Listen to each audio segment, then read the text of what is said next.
मुखालिफ़ अॻवान उमर अयूब जे बयान ते तर्जुमान सिंध हुकूमत सादिया जावेद जो रद्दअमल साम्हूं आयो आहे।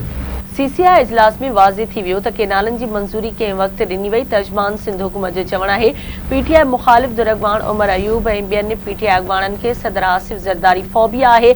सादिया जावेद जो चवणु आहे उमर अयूब अवाम खे गुमराह करण जो कमु बंदि करे केनाल मनसूबो ख़त्म थी चुको आहे। आसिफ ज़रदारी ऐं बिलावल भुट्टो ज़रदारी जे हूंदे को बि सिंध जे पाणी ते धाड़ो नथो हणी सघे। हिकु भेरो ॿीहर अवां खे आगाह कयूं पिया। अहम ख़बर आहे मुखालिफ़ अॻवान उमर अयूब जे बयान ते तर्जुमान सिंध हुकूमत सादिया जावेद रद्दअमल ॾिनो आहे। संदसि चवणु आहे त सीसीआई इजलास में वाज़े थी वियो त केनालनि जी मंज़ूरी कंहिं वक़्तु ॾिनी वई। पीटीआई मुखालिफ़ दुर अॻवान उमर अयूब ऐं ॿियनि पीटीआई अॻवाननि खे सदर आसिफ ज़रदारी फ़ौबिया आहे।